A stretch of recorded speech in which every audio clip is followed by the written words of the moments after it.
So so let me just introduce, I'm Jen Orman. I'm the Next Act Navigator. I'm a coach for midlife women who are evolving into what's next for them. And this today is my first ever Next Act Spotlight, which features Kelley DeFilippis, who is the founder of the Menopause Wellness Center here in Pittsburgh, Pennsylvania. And she is a rock star making a huge difference in people's lives. And I could not be more grateful to have her as a client and as a friend, most of all. So today we're just going to have a conversation, and I'm going to introduce you to Kelley. And she is, if you are a midlife woman or in perimenopause or menopause who is feeling like you are not even sure who you are, you're looking in the mirror and going, what is this body doing to me? Like, what is my mind losing confidence that you don't even have control over yourself, your body, what's next, all of it. So Kelley is definitely somebody here who is so educated. She's a nurse practitioner. I'm going to have her explain all that to you. And we're going to take it away from there. So Kelley, welcome. Thank you. Super excited to be doing this with you. Thank you for highlighting me as your first Next Act. Thanks. Yeah, you bet. It's fantastic. So, all right, let's have people get to know you a little bit. So you've been in healthcare for over 25 years. You're a nurse practitioner. Tell us a little bit about the kind of nurse practitioner and the kind of work you did before pivoting into perimenopause and menopause and becoming a brilliant specialist in that area. So I've really worked my way up through the healthcare field. So I did the math the other day, and it's been almost like 33 years since I've been in healthcare. So I started off as a nursing assistant. Then I went to school to be an RN. Then I was an RN for 7 years, and I decided to go back to school to become an NP. And now here I am, an NP for almost 10 years. And when I first came out of school, NP school, I started working at a primary care, a primary care office. And so we saw everything, right? I saw patients from birth to death. I saw infants, I saw kids, I saw adults, span the whole gamut, right? The whole span, the whole lifespan, and with all of the medical conditions.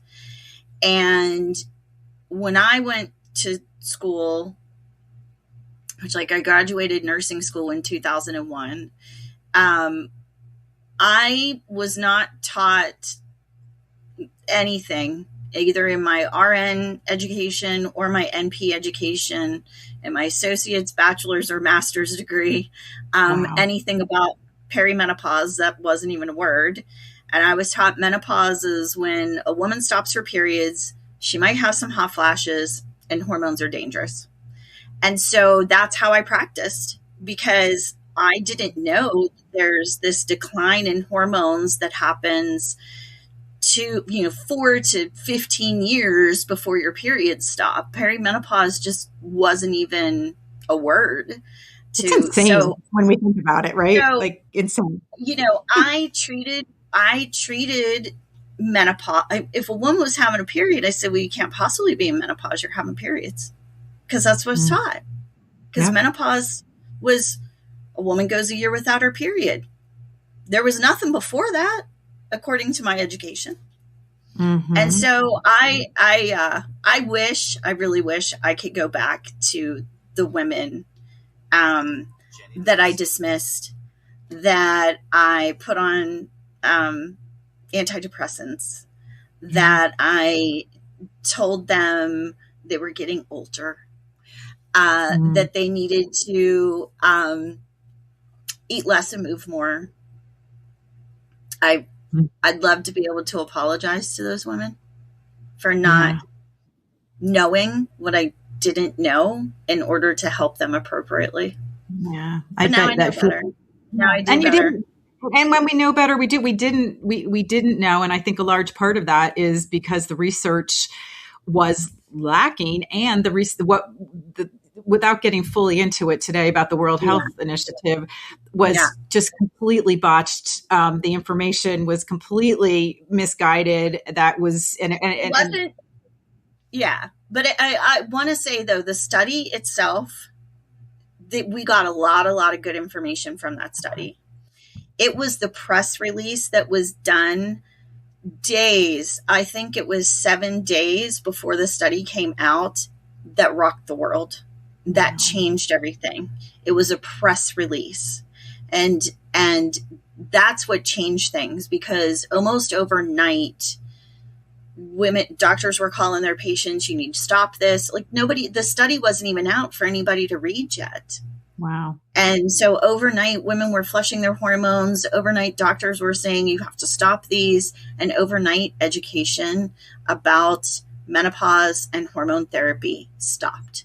And it's still not, in most medical training, whether that is MD, DO, PA, NP, GYN, it still isn't being taught. There's small pockets where it might be being taught, but it's not really being taught. Yeah, I see that. And everybody I talk to, and all the women that I talk with on a weekly basis, it's who are in perimenopause, or mostly menopause and post, and I hear the stories as well. And they're not their doctors, but their doctors are not up to speed in many cases, but many of them are like you. Many medical professionals are stepping into the information that is clearly out there now and moving forward. So, I mean, there's a lot to learn by looking backward, but we really do need to move forward. And what can you do now? What can we do now? And women need to get educated and start. Oh yeah. You share so many resources about that, which I love. Thank you. Well, women were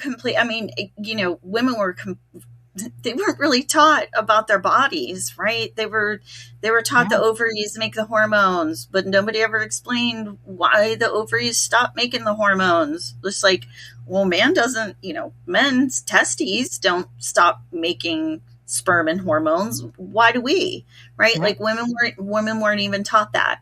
Frankly, I wasn't really even taught that. I was just taught they quit working and, without like a lot of explanation. So, there are a lot of people. There's a lot of people who are starting to get educated. And I will say that the education is a little easier to find now than it was 6-7 years ago when I started researching. It was hard. It was hard to find anything.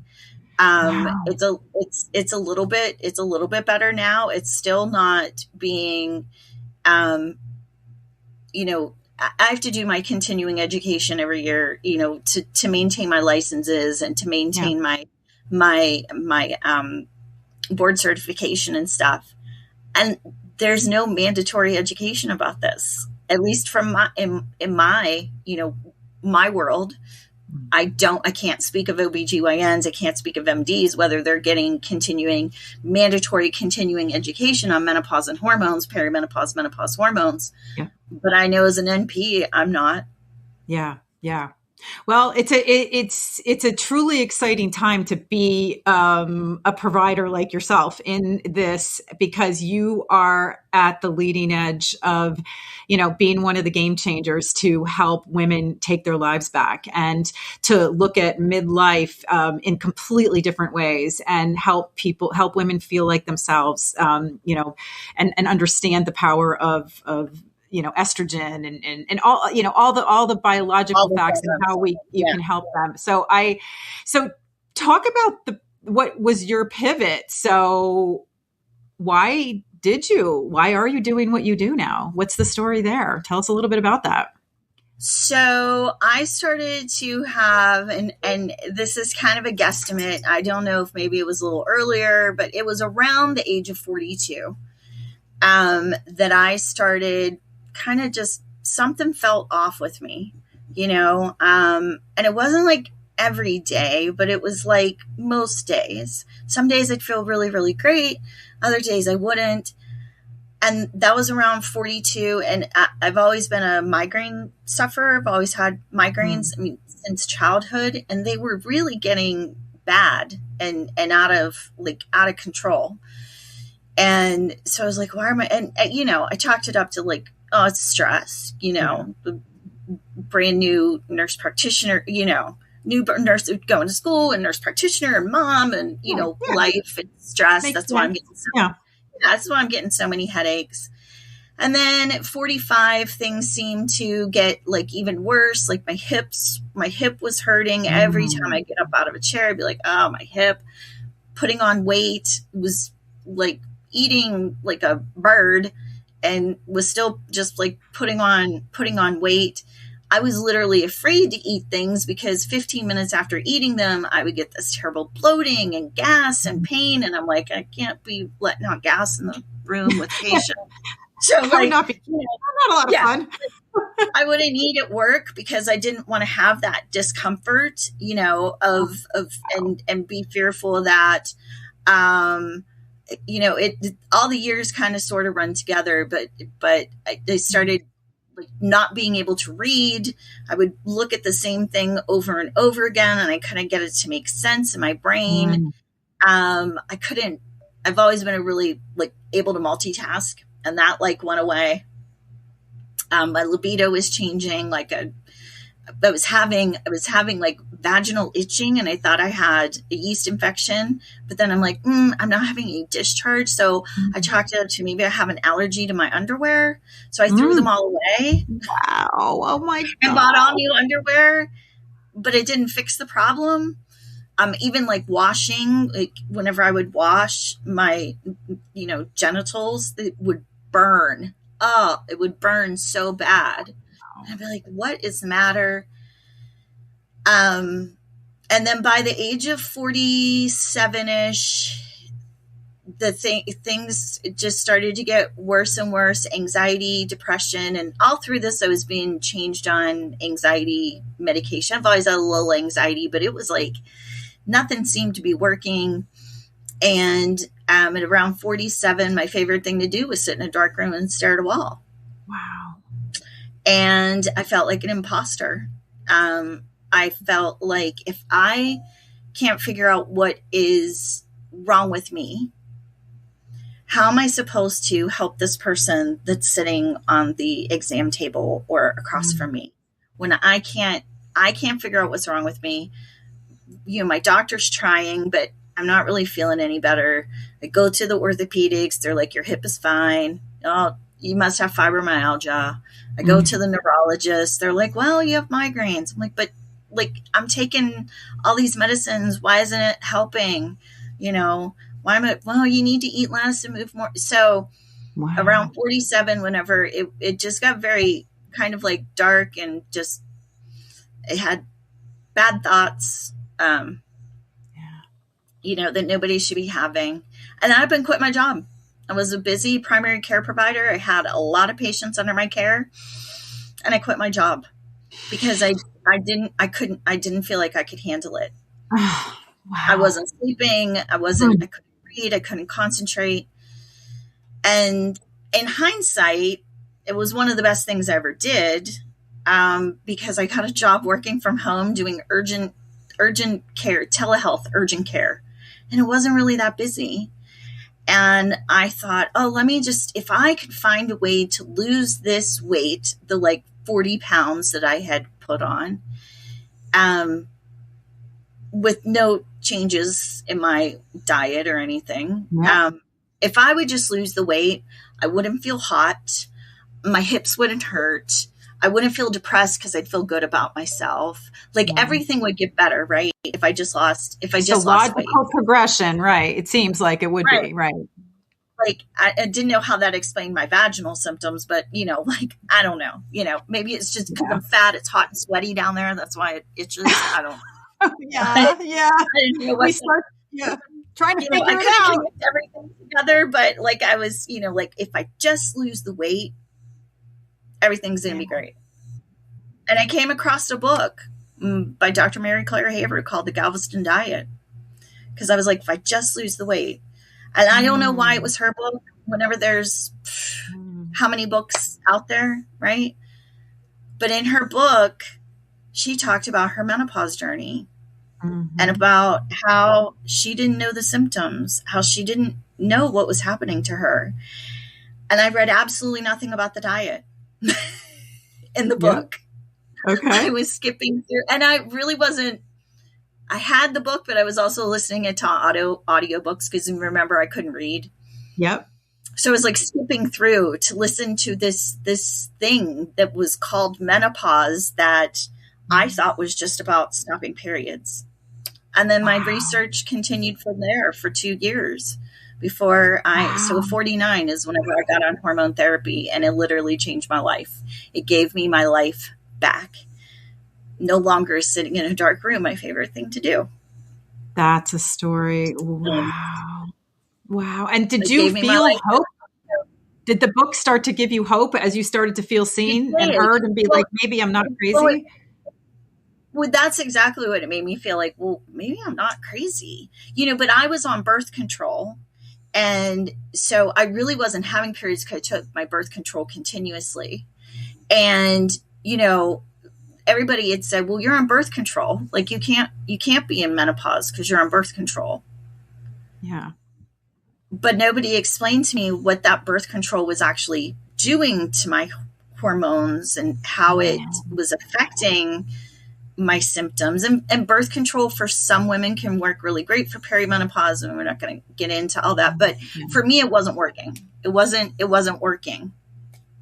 And this woman in this book, Dr. Mary Claire Haver, was talking about all the symptoms I was having. I mean, as she gave out, I was like, oh my God, I'm having that too. Like, and how many symptoms of perimenopause and menopause are there? Like, did you say 60 or 70 or 80 symptoms of perimenopause? Something like that? I think the list, I mean, it used to be like 40, and now I think it may be up to, the list just keeps growing because our hormones play a role in every single body system, every single system of our body, our hormones play a role. So we were taught we don't even have testosterone. I was taught that. I was taught women don't have testosterone. That's a man's hormone. Yep. But 2, we were taught that our hormones are about sex, babies, and periods. Yeah. Nobody taught us that these hormones, including testosterone, play a role in over 400 processes in our body. Yeah. Like our musculoskeletal system, our brain functioning, our heart. I was working virtual urgent care from home. So I was on the computer 12 hours a day. And by the end of the day, I literally couldn't see. My vision was so blurry that I could not see. And I'd have to sit really, really close to the computer screen so I could see what I was trying to type and talk about with a patient. So I go to the eye doctor because I'm like, I am going blind. Like, I'm going blind. Like, there's something going on with my eyes. Did the eye test? He's like, nope, prescription hasn't changed. I'm like, there's something wrong. Because by the end of the day, I cannot see. And he's like, you just have dry eyes, take these. And then he's like, but you do have really severe dry eyes. He's like, so let's see if we can get these, I don't know, stem cell lenses transplant thing. I don't know what it was, approved by your insurance, and that'll help fix it. Well, thank goodness that never went through. My insurance was like, no. So here I am every 15 minutes, literally using eye drops in my eyes. And during this time is whenever, I talk to my PCP. She's like, yeah, I don't know much about hormone therapy. I'm learning a little bit. And I'm like, I've been learning too. And I'm like, we're both really smart women. I think we can maybe do this. And she's like, okay, let's give it a try. And it was literally her guinea pig. Well, it was both of our guinea pigs because neither one of us knew what we were doing at the time. Right. Yep. Trial by fire. I can remember sitting here. I can remember sitting here working, like after I got on my hormones and we were making adjustments to dosages and things. And I remember looking over and seeing my bottle of eye drops. And I sat back and I thought, when's the last time I used those? Because I was using them literally every 15 minutes. And I was like, you've got to be freaking kidding me. That's a sign. That's a symptom too. Like, oh my God, that was a symptom. My extremely dry eye. I still don't need to use eye drops 4 years later, 4 or 5 years later. That is a story. Oh my gosh. Well, I am grateful for the fact for Mary Claire and that she wrote the book, The Galveston Diet, and that you picked it up and that you actually started to follow what you didn't even know was your calling, and that you have become such a maverick and such a deeply caring, passionate healthcare provider who is committed to making sure women are being seen, are being heard, are being helped, are not being dismissed, are not being pushed away to go, lower their calories or just brushed off, by things that are not going to help them, because you have done the research, you have taken it to the next, and you keep doing it. I know, like, you're going to conferences, we are so lucky to have you. And there's a growing body of practitioners out there who are changing our lives as women, and actually all of us, anybody that loves women and everything. So tell us a little, we're going to do this again. We're going to have more conversations because this is just fun, and and your stories are powerful, but because we have to wrap up here. I want you to tell them I want you to let everybody know Kelley's become an entrepreneur of late. So I call her the boss lady, and it wasn't necessarily a place where she expected to see herself, but she has just opened her brand new practice called the Menopause Wellness Center in Pittsburgh. She also works with some people in different states as well. But for now, tell us just a little bit about this practice, what you're so excited about, and how people can find you and why you're different. So, the Menopause Wellness Center is just that. It is wellness. It's not just about a woman's symptoms, giving her a prescription and sending her on her way. It is about educating a woman, giving her the information and education that she was never given. Helping her to learn about her body, what's happening in her body, why it's happening, and how we're going to help it, and how we're going to help her through her perimenopause, her menopause, postmenopause, because once we stop having periods, we are postmenopausal for the rest of our lives. And that comes with increased risk of chronic diseases. So we're not just about giving, I'm not just about giving a woman a patch or a prescription and sending her on her way. I'm really there to support her through the entire transition and beyond, to help reduce her risk of chronic diseases, to help reduce, and if she has osteopenia, let's try to get that, let's work on that. If she has other deficiencies, iron, vitamin D, let's work on that. If we have, some inflammatory markers, so it's about caring for the whole woman, not just her symptoms. And so I think that's what makes it a little bit different. We're not like some other centers where, you come in, you get your hormone shot and you're sent on your way. This is really about women learning how to take care of themselves for the long term. We live in postmenopause anywhere from 10 to 40 years, depending upon how we live.